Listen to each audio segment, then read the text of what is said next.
Equalize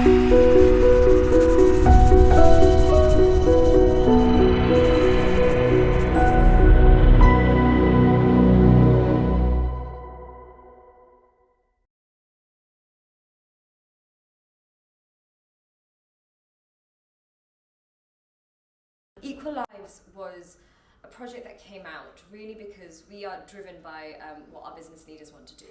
And there was a conversation quite early on saying, we would like to do something about men. Now, as somebody who specializes in gender equality, I held my breath a little bit and thought, okay, of course it's important to support men, but how do we make sure that we're not driving away the agenda entirely from equality in the workplace, which really means that supporting women as well as men to have a more balanced workforce.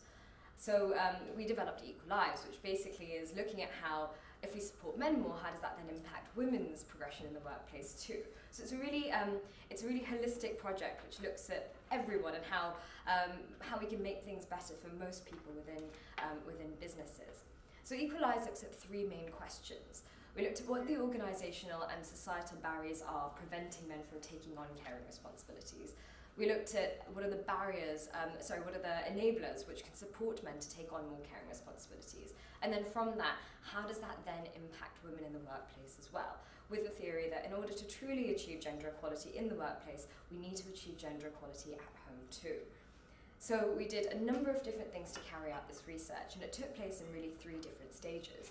The first was a literature review, where we looked at what we already knew. So there's a lot of information out there already, as we're going to hear from our brilliant academics shortly as well.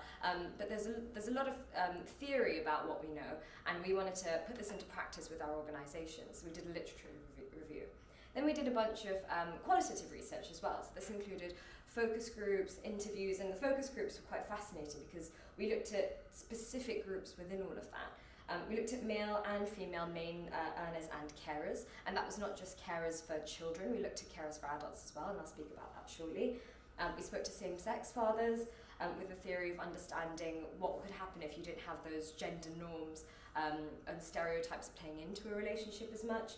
We looked at fathers who had taken shared parental leave. We spoke to single fathers, and we actually did a deep dive case study into an organisation who had fantastic policies in place, but the take-up was incredibly low. So we wanted to find out the reasons behind that, and we came up with some fantastic results. We also did a survey, and we're delighted to say that we had over 10,000 people respond to this survey. So it's a really comprehensive piece of research, and thanks to the wonderful work of Sam, Alan, Kate, and everybody here in Scotland, we managed to receive over 1,000 responses from employees in Scotland. So we've actually cut the data for you today to see what the Scottish results are specifically on Equalize. So the business case, and I'm probably preaching to the choir here already, and I don't need to really highlight this to you, but we had to be quite clear on why we actually wanted to focus on this issue. And in recent years, there's been significant social change in family structures and responsibility, yet many working environments have not kept up the pace. That for us was the true reason why we needed to bring this into place. So the ONS found that 9 in 10 households with dependent children have working parents, so it's affecting a lot of people. But also Carers UK found that 6.5 million people, so that's 1 in 9 of us, are currently caring for someone who is older, disabled or seriously ill, and that 42% of these carers are actually men. We were quite keen to look at this from a male and female perspective, but mostly focusing on the group of men with caring responsibility. So that was our the main people that we were looking at with the survey. So we knew that men do not have the right work-life balance currently. We knew that men wanted more support from their organisations, and we knew that we needed to do this to really look at the kind of attraction, retention, progression, and recruitment of men and women within organisations. So it wasn't just about who's already in there. It's like, how do we keep our best staff? How do we make sure that they are happy within that environment? So that was the real business case for why Equalize came about. And here are some of the statistics that we found out. So interestingly, we found out that men want to be as involved in caring as women. And in Scotland, this was no different. If anything, this was a little bit higher. And this probably won't surprise most people in the room. It was just difficult to justify to businesses in the past that this was actually the case. So in Scotland, 88% of men agree that they should be involved in all aspects of childcare as women. and 9 out of 10 of men believe that it's equally acceptable for both men and women to take time out of work to care for their family.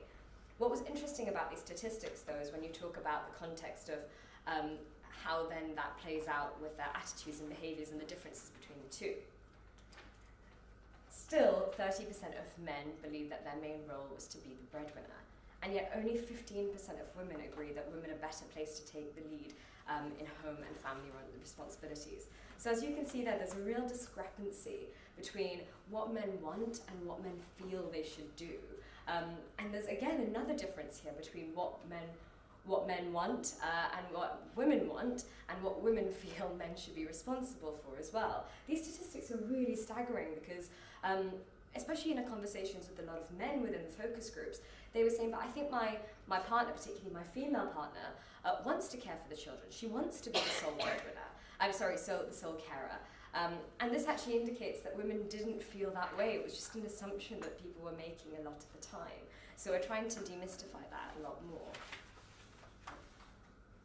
So I just want to quickly emphasize why we thought it was so important to talk about caring for adults as well. Now, a lot of you would have already heard this term sandwich caring. And for those of you who aren't aware of it, sandwich caring is when you're caring for more than one people so either a child or a dependent child or an adult as well. So you're in that kind of position where you've got dual responsibility. And we've got a high number of sandwich carers in society today, and that's increasing with the population. So we thought it was really important not just to focus on caring responsibilities for children, but look at how that impacted those who cared for adults, because actually in the workplace there was a lot more of a stigma associated with caring for adults, and this is something that came out really strongly when he spoke to individuals. Unfortunately, those who were caring for adults felt that they couldn't be as honest in their workplace about what they were doing. Some of them actually went as far as lying about what they were doing with their spare time. And there's some brilliant examples where organisations are really reflecting on this and taking this into consideration. But actually, a lot of organisations don't have any policies in place to support those with caring responsibilities for adults. You can look at our Equalize report. We've got some examples where organisations are doing it brilliantly, but there's a lot more we need to do in this space. And it's especially important, as you can see, because the kind of impact it has on mental health, physical health, and financial health of those who are caring for adults is significant. So as I mentioned, same-sex couples as well. Discussions and interviews with same-sex couples as part of the research provide valuable insights for us into the impact of social norms and expectations of gender roles within heterosexual couples. So we found that for same-sex couples, the decision process for how to balance work and caring responsibilities is less influenced by wider societal factors and determined more by personal choice and circumstance. So how could we use same-sex couples as a way of saying to individuals, it doesn't have to be this way? And that was really key for us too. If you're interested in more research on LGBTQ in the workplace, we've actually recently released a report called Working with Pride, which looks at our mental health at work survey and our Equalize survey data for those from the LGBTQ community. So, what's stopping men from actually caring? And this was really essential to us to actually be able to say to businesses, this is what you're doing wrong. And there were a couple of key things in place, and I feel like the first thing I should emphasize is that women in the room, some of this is going to look quite familiar to you. Organizational culture. So organizational culture was without a doubt like a very strong thing which came across. But what does actually organizational culture mean? And that's something which we've tried to define through these different aspects. So it was to do with encouraging men to use those policies more, whether senior men use these policies, and whether they had role models that they could look up to and feel, yeah, it's possible to have career progression because they're doing it too. Support from line manager was really strong, and I'll mention that in a bit.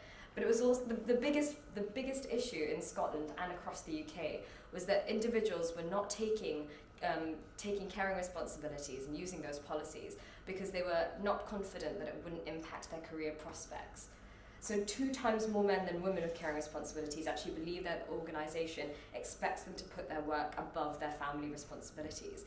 what that's essentially telling us is that they feel that pressure from their organisation, who is probably in some way stereotyping to assume that because they are a man, they are not expected to take on that caring responsibility. So this was interesting because actually Scotland's figures were all slightly lower than the national average, as you can see there. But still really, really high figures amongst all of those. So 21% of employees surveyed across Scotland believe that everyone is expected to put work before their family responsibilities, which in itself is quite telling because it shows that there's still a lot of work we need to do about the pressures that organisations put on their employees. This is one of my favourite quotes from the whole report. When we were talking to individuals, it's easy to just put them into numbers and get away with it, but the stories behind what we uncovered was what really actually brought this to life. This was affecting people's mental health, it was affecting people's resilience, it was affecting their livelihood and their ability to secure strong bonds with their children and build those relationships. There were examples of people that we spoke to who talked about how they had the laptop in front on top of the child and they were working with the child on their lap and they suddenly realised how awful that was. And it was just really interesting to uncover all of this because there's clearly a lot of pressure going on and organisations just don't seem to see past that as well as they should. So organisational policies, the good news, what can we do about it? And we surveyed individuals to find out what they thought would actually help with the situation. So unsurprisingly, flexible working came out the strongest. Both men and women very overwhelmingly said that they feel it is important to be able to work flexibly. But what's interesting is when we come to the next slide, which is that even though 83% of men with care responsibilities feel it is important to be able to work flexibly, only 59% actually feel that they are able to work flexibly. So there's a real discrepancy here between what people feel that they want and need and what people are actually able to do. Now, flexible working was fascinating because we uncovered a lot of stuff about how people put flexible working policies in place. Just a quick hands up, who over here has a flexible working policy in their organisation? I imagine it's 100% because you have to. But in truth, having a policy in place doesn't translate to the policy being any good. It doesn't mean that your line manager is going to support you to do that. It doesn't mean that your request is going to be approved. And actually what it really doesn't mean is that you're not going to switch off at the end of the day. What happens is that people with flexible working, there were a couple of things that came out really strongly. As a starting point, people felt that they were always on. And this was so counterintuitive to why flexible working is important. If they're feeling that they're always on, then that takes away from the whole idea of working flexibly. And we've heard this from people who work part-time already. You know, if they're working part-time, they're working probably the full days of all the days of the week, but sometimes they're just not getting paid the same amount because of that. So there was this real problem of people not being able to switch off because of the pressure of that organisation to put it into place. One of the other things was that line managers weren't supporting individuals to actually work flexibly, and like I said, we'll talk about that. Just going back to this chart again. So the other things which came out really strongly is that individuals wanted to get support from their line managers, and they felt it was important to do so. Mentoring didn't come out as strongly, which was quite interesting to us. And actually networks didn't come out as strongly either. Now, it's not to say that your mentoring schemes and your networks aren't brilliant and you should still absolutely continue to do them. Just think about the kind of positional power that they have though. Particularly with your networks, are you empowering them to actually make the change that they need to make? Or are they just another talking shop? Which is why we've theorised that this figure has come out particularly low. And again, Scotland quite similar to the rest of the country in these figures. Over here you can see that to hear more about senior colleagues came out really highly. Sorry, it's cut off at the bottom, but the pink and the blue figures are for women. So women actually found this way more important than men, which was interesting. But I again have a theory about this, that's that we don't have as many women in senior positions, so actually seeing them in the first place can be positive. So line managers. This was to me one of the most staggering statistics that we got because we've labelled this an unconscious incompetence where line managers think they know what they're doing but actually in reality they're not doing what they think they are. So as you can see over there, 88% of line managers feel confident in responding to the needs of employees. I think Scottish line managers were a little bit more honest. This was higher for the rest of the country, about 91%. But the figures are really high for those who think they're encouraging flexible working. That was 93% nationally. 93% of line managers think they are encouraging flexible working. And I think I could see faces in the room thinking, I'm not sure that's happening with my line manager. But actually only a third of line managers have been trained or received any kind of training or advice on how to better support employees who need to balance work and care. So only 39% of men and 44% of women with caring responsibilities currently discuss their responsibilities outside of work with their line managers. So there really is such a difference here, and this is something which we actually think it's possible to address, and I'm sure it'll come up in the discussion as well. Train your line managers, but don't overburden them at the same time. That's the difficulty of trying to find that balance. All right, shared parental leave. So shared parental leave is still a very new policy. Again, how many organisations here have a policy on shared parental leave? Okay, it should be all of you because it's a legal obligation. But I guess the better question is, how many of your organisations offer enhanced shared parental leave? Okay, so much lower. And of those enhanced shared parental leave policies, we know that only a handful, and I know Aviva's in the room today, only a handful of those organisations actually offer such a policy that is that matches men and women on the same kind of footing. Unsurprisingly, the main reason why people weren't taking shared parental leave was because they could not afford to do so. So 35% of men did not take shared parental leave because they could not afford to reduce their earnings. Now what's staggering is nationally this increased to 48% when it was men under the age of 35. So what that says to us is that there's a really strong message here that times are changing. Your younger employees coming into the business think that this is a right that they deserve to have, and it absolutely is. So policies are going to need to change alongside this. This was even interesting when we were talking about bonuses. So actually 1 in 11 men in the private sector, it's like this is a reason for not taking shared parental leave. But going back to what we were saying earlier, 30% of men said their partner wanted to take the full time out. Absolutely nothing wrong with that. It's just interesting when you then talk to women who say, they never even asked me that, they never even had that conversation. So there's something there about needing to discuss these things further. 17% cite superiors viewing shared parental leave negatively as a barrier for them not taking it.